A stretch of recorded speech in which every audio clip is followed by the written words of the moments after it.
How do you remember that? It was Pez versus Chappie. I'll always remember. For better or for worse, I will always remember Pez versus Chappie at PAX Australia when Chappie got cheesed out. The reason why, there's a story behind it. How do you remember that series? The reason why is because leading up to Pez versus Chappie, for those of you who don't know, Pez is an Australian Protoss player and Chappie is an Australian Zerg player. There was an offline event in Melbourne last year, the first one in years ever since COVID. It was our first LAN. And we went out for Korean fried chicken the night before. We went out for Korean chicken the night before the tournament, and there was so much smack talk. There was so much trash talk between Chappie and Pez. And Chappie was so confident. He was so, like, he hyped himself up so much for his series. He's like, mate, I'm already in your head. I'm already in your mental. It doesn't even matter. There was so much being said. And then the next morning, Chappie slept in. I think he was a little bit hungover because he went drinking. Or we were out drinking. And Pez just cheesed the hell out of Chappie. It wasn't even close, mate. It wasn't even close. It was brutal to watch, Pap. It was brutal to watch. But here we go, spawning in the top right-hand corner of Ancient Sister, and we have our South Korean Protoss player representing himself as his team was. It is a classic. And spawning in the bottom left-hand corner, thankfully, with a hatch opener. It's nothing too crazy. I believe it was a 15 hatch. We have the South Korean Zerg player representing Mystery Gaming. It is RagnaroK. Oh, it's going to be a hatch pool opener, actually. Interesting choice here. Very interesting choice. Hatch pool gas from RagnaroK is going to be delaying that gas a little bit further. To be fair, gas isn't as important in this matchup. You know, rushing into link speed isn't the most impactful thing that you can really do unless you're going for like a link flood or something like that. So, yeah, interesting choice. But yeah, for better or for worse, I don't think Chappie's watching this, but if you are, that's how I'll remember you.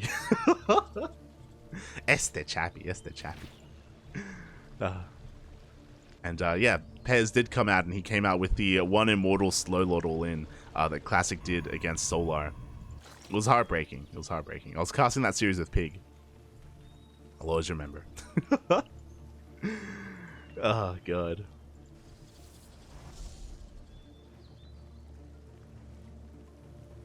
And from here, again, everything is kind of over the table. What? above the chest is what I'm going for. You know, everything is looking normal here. You know, standard openers, we do see a gate expand from Classic is going into a Stargate opener. With the Stargates, nothing too crazy here. You know, there shouldn't be any kind of hyper aggression from our Protoss player. That was reserved for Solar and maybe for later on in the series. It makes sense to go for something a little bit more standard, especially on Ancient Cistern, as this is a much larger map in the map pool. It takes longer for pushes to get across the map as well, and it can in some ways be a little bit easier to scout. So Classic is respecting RagnaroK for the time being and is respecting the map as we get into our openers.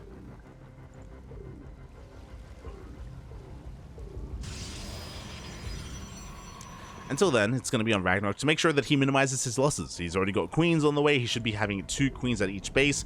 We have the Adept going to be threatening that mineral line, but no, the Lings are in position as well. So far, RagnaroK has been able to keep up for the most part. And with the arrival of this Oracle, we should be seeing Classic go for a 3rd base. No 2-base all-in shenanigans here. Again, not yet. As I do see the Oracle and Adept, just get in position, just make sure that there aren't any Lings to disturb this probe. And it is RagnaroK, so it makes sense. Like, he can be a very active player. So Classic just playing this out safe. You know, he's testing the waters. He's testing RagnaroK.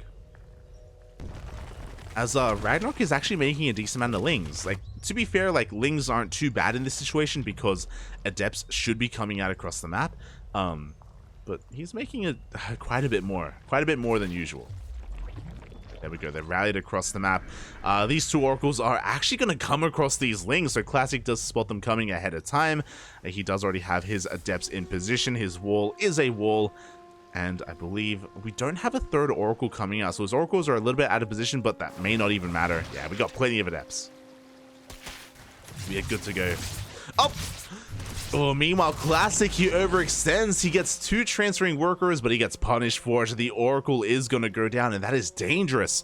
Why? Because Classic didn't go for a triple Oracle opener. He went for double, which means, he's down to 1.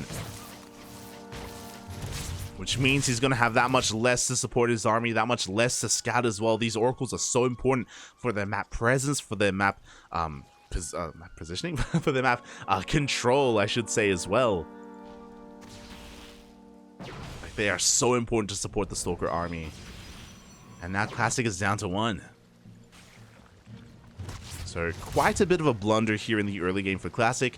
Meanwhile, RagnaroK, he slips into the main base. He gets eyes on the production, confirms no additional Skytoss units are being made.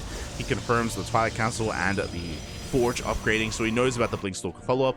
And +1 melee is exactly what you want against this.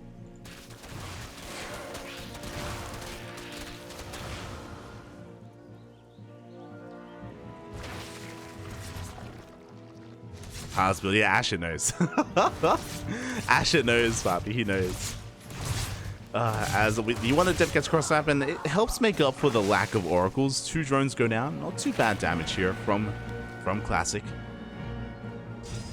But for the most part, Classic has to relinquish map control, and yeah, he's going to be going for a more passive game here.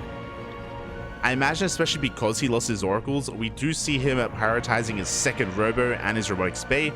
Classic is going to be working up towards Colossi production. It means that even as Blink and +1 finish up, he's not going to be as aggressive with his Stalkers. He's going to be kind of preserving his army, taking up instead, and getting Colossi behind this. He's going to be asserting himself, of course, but this isn't going to be, like, again, there isn't going to be too much of a presence here from Classic, and RagnaroK even just goes for a massive counterattack instead. As we get into this massive shout out to Ranger in the chat, thank you so much for the raid. Thank you so much. Hope you had a great stream. Hope you had a great ladder session. Gracias, papi, gracias. Welcome to the stream. As we are going to be canceling the 5th base of RagnaroK. Thankfully, it was a cancel, not a kill. Oh, RagnaroK actually looking to surround and catch these Stalkers. Oh, but they're going to blink into the main. Oh, well, they could. They have the option. Oh, as RagnaroK is setting up the surround, he's setting up the trap. And here we go. He blinks up into the main base, and the Lings are already waiting for him. Forces the recall. Meanwhile, back at home, those Colossi we were talking about, they are on the way. 2 of them being produced as we speak. It looks like RagnaroK has recognized what's going on. Yep, he did see both of those Robos, so he is taking up very quickly into a hive and into a Lurker den. Lurkers, they shut down these heavy ground toss based compositions. Now, there is going to be a window here where Classic has 2 Colossi, and he can push out, he can assert himself. We still don't have the Lurker den completed, so RagnaroK is going to be in a little bit of trouble here, depending on how he takes his fight. Oh, but here we go. He's looking for another surround.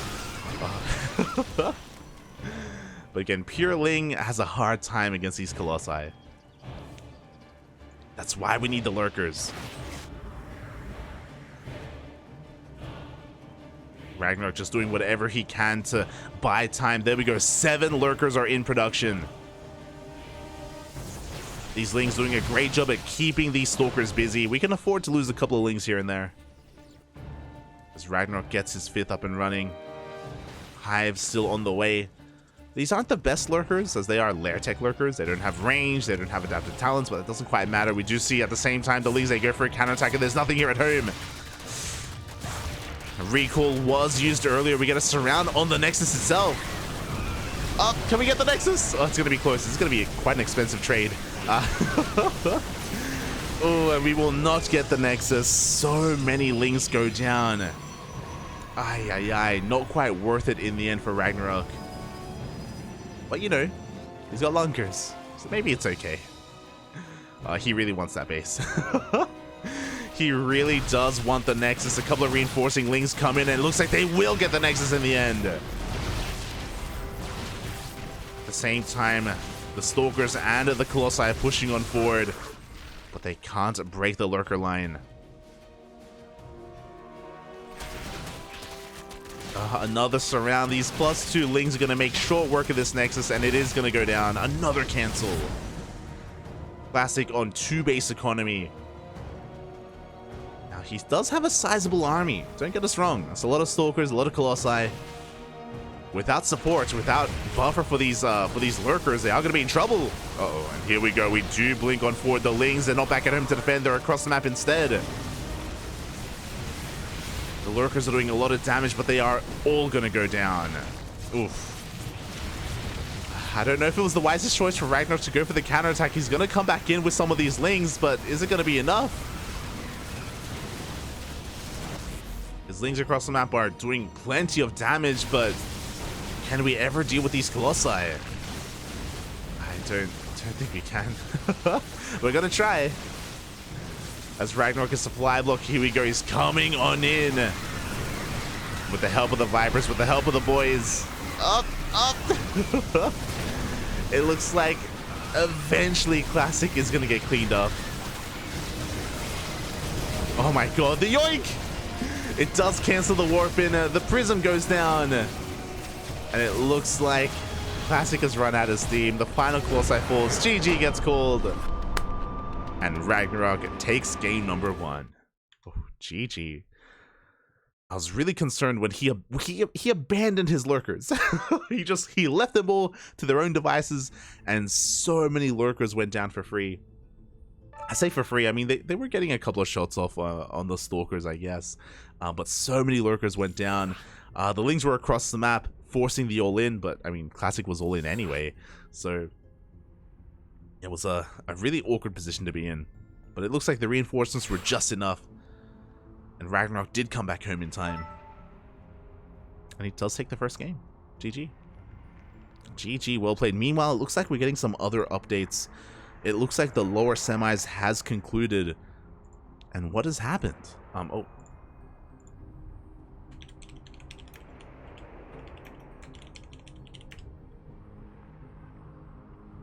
And it looks like Dark did eliminate Gumiho. Gumiho's run ends in the semifinals. Dark is waiting in the finals for the winner of this series. Let's go. And game 2 is going to be taking place on Neo Humanity.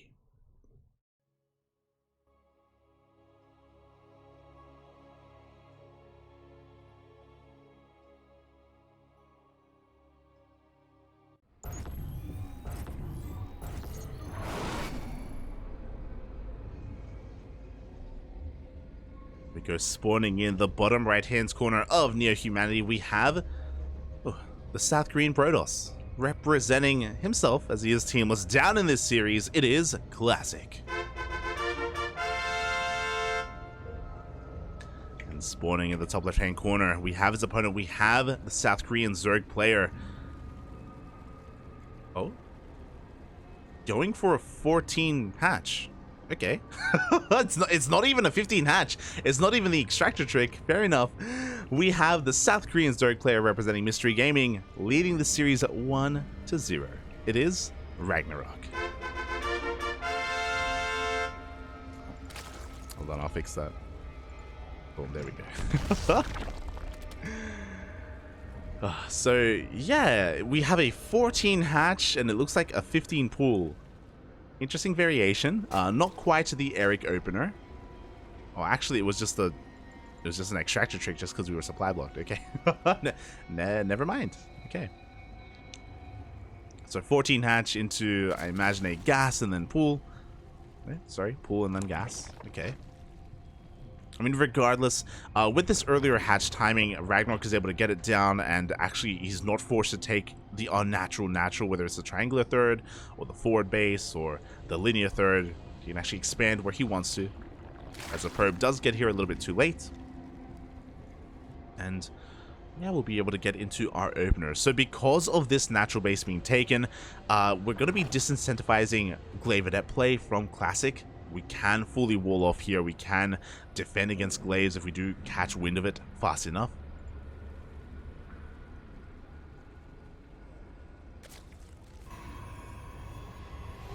And we'll see what Classic goes for. Just being a little bit annoying here with his probe. Just going to be zapping away at that drone. Getting it pretty low, to be honest. But we'll see if he gets it. I'm sure he would like to, but is going to be fended off. We got Lings, we got Queens on the way. Classic's he's going to get the hell out of here. Meanwhile, back at home, we have our Stargate. We're not tempted to go into Glaive Adepts, as it, again, would be unwise to do so against his setup.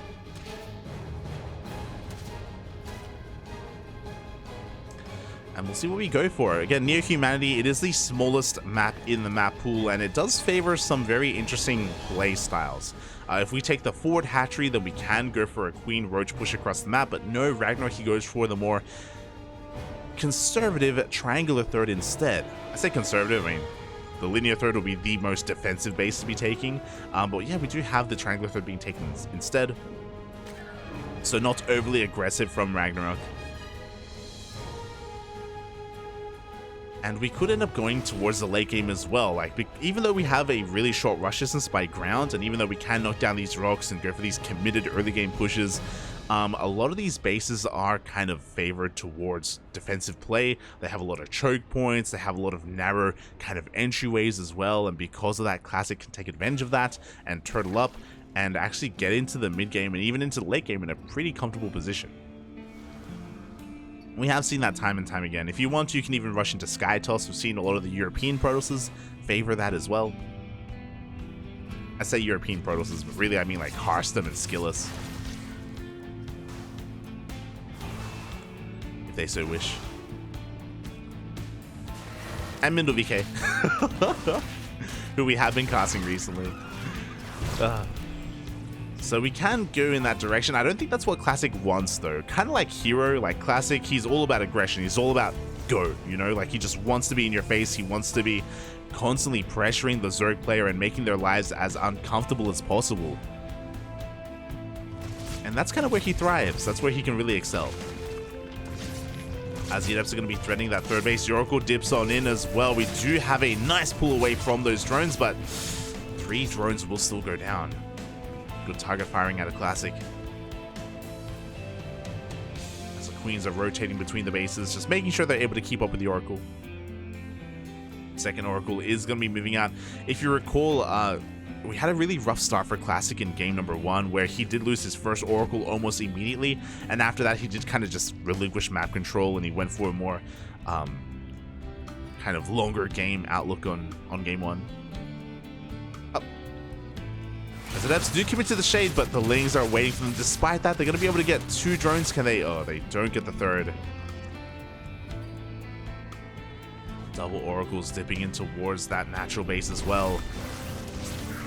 Queens are looking for a surround, but the Oracles are able to barely get away from their clutches. But no, 1 Oracle will go down, but this time we're getting so much more damage. No Spore here at the third. The Queens having a hard time keeping up, and 9 drones go down.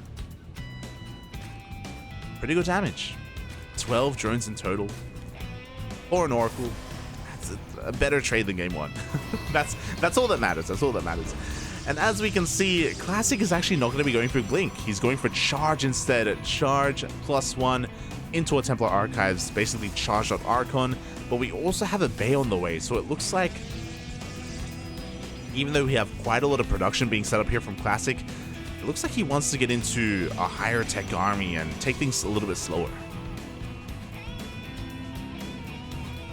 We'll see if he can. Like, that Robotics Bay tells us that he wants to get into Colossus production again. I mean, he could go for Disruptors, to be fair, but there we go. He's taking the forward 4th base, a very fast 4th. On par with the 4th of RagnaroK.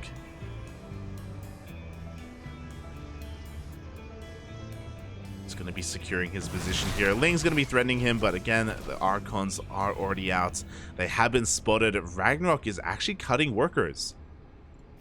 Cutting workers here at around 63. He's making roaches, making more Lings. He wants to be the aggressor as well. Here we go. Classic pushing on forward here with the power of that 1 Archon. He's actually doing quite a lot of damage. Did you see RagnaroK being forced all the way back? Now the mineral line is under threat. The Lings are forced to turn back around. They were in the middle of a counterattack. We go. The Roaches push away the Zealots. The Lings chase the Shade. RagnaroK will defend, but does Classic realize what's been happening? Oh no. As Classic is going for the second Stargate into a fleet beacon. Yeah, I was bringing up Hearthstone, I was bringing up Skillus, and talking about middle VK, and yeah, this is again quite popular on your humanity to just rush into Skytoss because of how defensive you can be. Classic knows what's good on this map, and he wants to make use of it. +1 air attack on the way. Let's go, Bobby. Let's go. Before you can get there, something to bear in mind is that RagnaroK hasn't made a drone in the past 2 minutes. He's been stuck at 61 workers for a long time. RagnaroK is about to max out on Ling Roach Ravager. He wants to end the game. One way or another, he wants to try and break the defenses here at the third base. The problem is that he's going to be pushing up into disruptors. We have 2 disruptors already. We have a third disruptor here at the natural and a 4th on the way. Pushing up this ramp is going to be a tough ask. He has to be very careful with those Novas. There we go. The first Nova does get sent out. Oh! Ooh, decent chunk of roaches do go down. We have another Nova in the chamber here on the right-hand side as well. The splits are too good. Only 1 roach goes down. Up! Oh my god, a good connection there towards the end, but that is it. Only 3 Novas were available. The roaches, they bust into the natural base. Overcharge, it does get popped. It will go down. The Robo gets depowered, and we're actually diving on top of the disruptors. Looks like we won't get them. But RagnaroK, he doesn't care. He rotates over in towards the natural base. Another Nova will connect. RagnaroK taking a lot of hits, but it may not even matter. He has roaches in the main base. He does get eyes on the carriers. But this was supposed to do more damage. This was supposed to end the game. And he is getting some worker kills, don't get me wrong. Reinforcements are trickling on in as well, but RagnaroK is running out of steam. He is going to be cleaned up. Oh. Looks like he may get all the disruptors. No, 1 will barely survive, and his reinforcements are threatening the forward base, but he has to back off, and this Spire is late. Oh no. This Spire is late. The carriers have arrived. If Classic really wanted to, he could push out with his carriers. Very limited anti-air is available defensively for RagnaroK right now, but I guess Classic is more concerned with staying alive. You know, he did lose a lot of workers. He lost a lot of his army. Nah, there we go. He was just waiting for two more carriers, and with 4 carriers, mate, this push can do so much.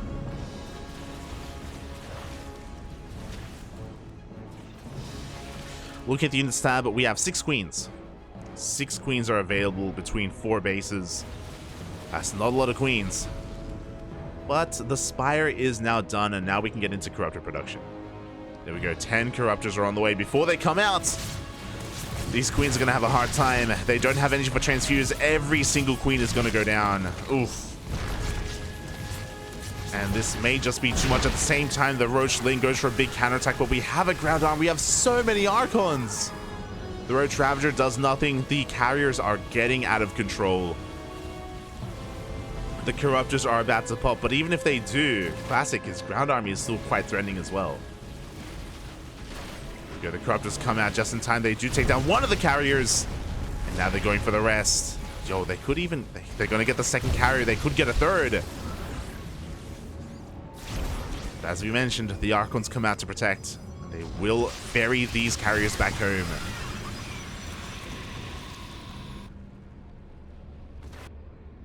RagnaroK, I believe he has 0 queens. Yep, he's got 0 queens left, which means 0 injects remaining.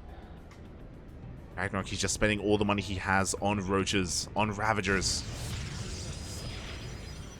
He wants to try to end the game.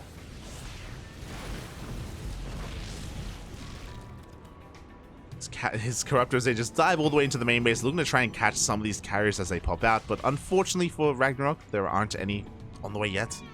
They still need more time, and this at least does force Classic back. The Roach Ravager getting into position. But the Disruptors, oh god. Oh, another juicy connection on the Ravagers. Another one goes off as well. We have the Corruptors coming in from behind. The Overcharge tries to keep that carrier alive, and it looks like it will. Oof.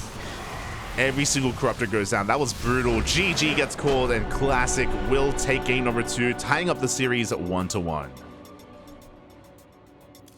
GG. Again, the initial Roach max out from RagnaroK had to do more damage. Like, he got like 18 probes, and it's like, it's okay. But we needed more damage done. We needed to get on top of the production. We needed to kill a base. The onus was on RagnaroK to overwhelm and overpower. On top of that, his Spire was late. His Spire was delayed, and because of that, the Corruptors came out after the Queens died, instead of fighting with the Queens. Yeah, just RagnaroK hoping to do more damage ahead of time. Ooh, let me just double check.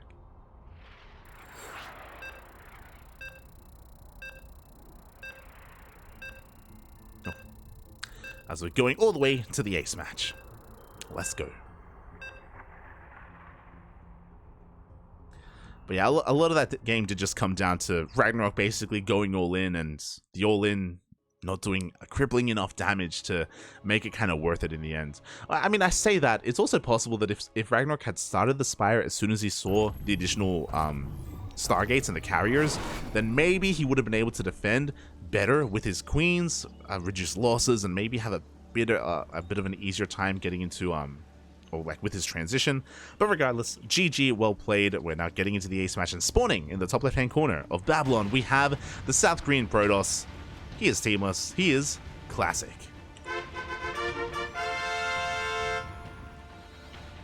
And spawning in the bottom right hand corner of Babylon, we have his opponent. We have the South Korean Zerg player representing Mystery Gaming. This time going for the 15 hatch. It is RagnaroK.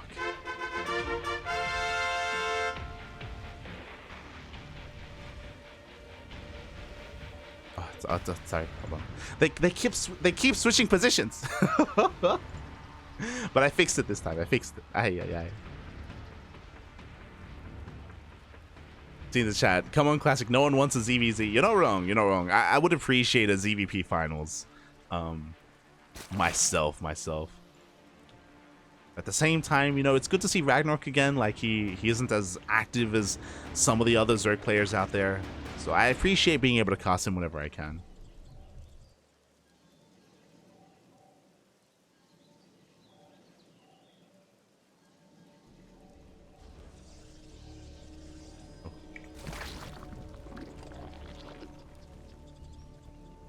And with that, hatch gas pool is going to be the opener from RagnaroK. Again, he went for a 15 hatch to make sure that Classic couldn't stop him, but oh, Classic. Hello. We have something a little bit different here. Classic, he's sending his first probe. He's actually not probe scouting. So it didn't even matter that RagnaroK went for a 15 hatch because there was never going to be a block anyway. And Classic is going for a proxy Stargate. This feels like a proxy Stargate, but it... yeah, I don't think a proxy Twilight Council would be wise. But yeah, we don't really see this in this matchup too often, I'll be honest.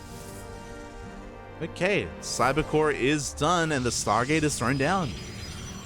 Now with this, we can get into very fast oracles and dive into the main base and deal a lot of damage, especially if RagnaroK is unawares about what's going on. Oh boy. See if he can.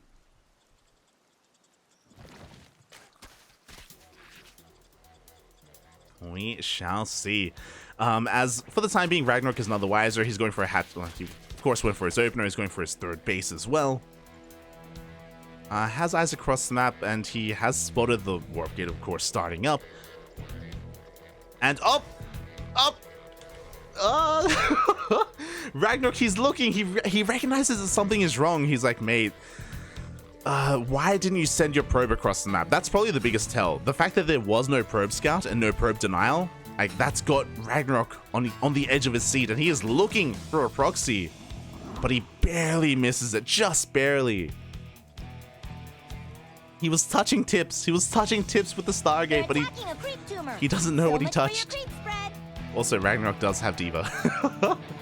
And here we go. The Oracle is diving in towards the main base. Spores are not done. The Queen is not out in time. There's only one Queen to defend, and that means the Oracle can ignore the Queen. Oh, 4 drones go down. Oh, gotta be careful not to overextend. Gonna be able to get a 5th at the natural. At the same time, the Adepts just chipping away at the 3rd base, but the Oracle survives, and now we're soon to have a 2nd Oracle on the field.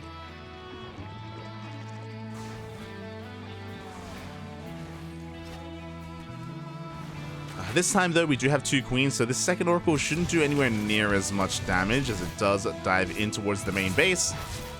This is going to get another 2 drones. 3 drones, actually. Oh! Oh, no! Oh, it's not quite where it needs to be, but there we go. It does end up escaping in towards the dead space. Whew. 10, 11 drones in total. The 2 Adepts. Pretty good trades here from Classic. Well worth it in the end. Back at home, we have our transition. But once again, a very peculiar transition. Do you see what I see? I see a lack of Twilight Council. It's a Robo follow-up. Disruptors? Or Immortals? I'm curious. There we go. Immortal production commencing. Interesting. Okay. So we're going to have a lot less map presence.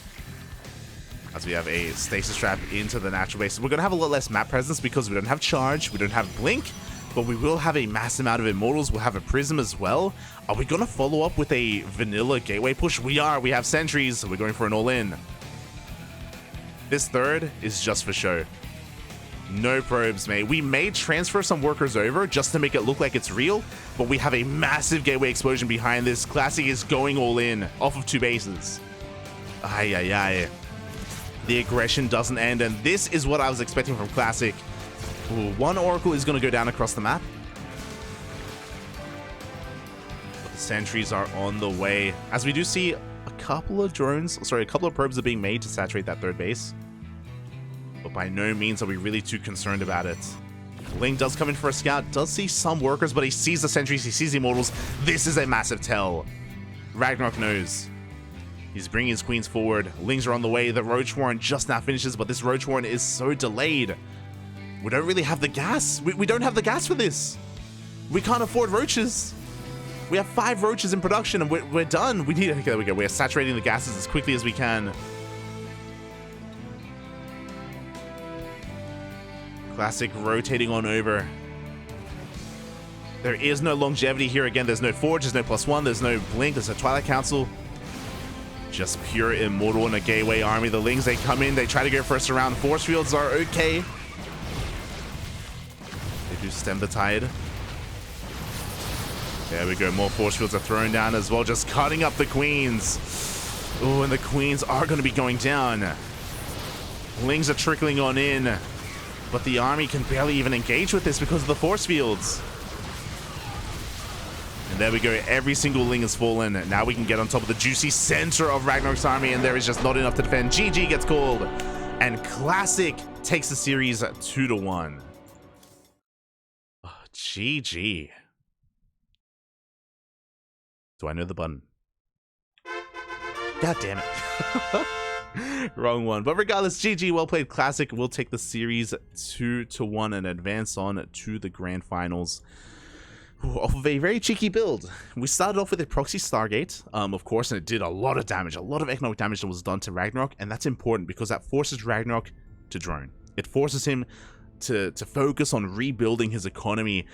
Meanwhile, Classic is setting up for an all-in. He's setting up for an Immortal, a Soul Train, an Immortal Sentry push back at home, takes a fake 3rd, makes a couple of drones, a couple of probes here and there, but really focusing on his all-in, and that was not scattered until it was too late, until it was already halfway across the map. And by that time, there were no gases being taken. RagnaroK didn't have the economy to sustain too many Roaches, so he was relying on mainly Ling Queen to defend, and it just was not enough. GG, well played. Congratulations to Classic. Moves on to the grand finals. GG.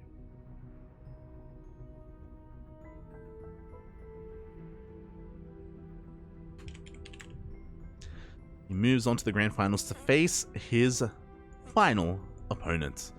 And this is a matchup that we have seen time and time again. It is not going to be a mirror matchup. It is going to be another ZVP, but a very different ZVP. Classic, he moves through RagnaroK, but facing him next is going to be Dark.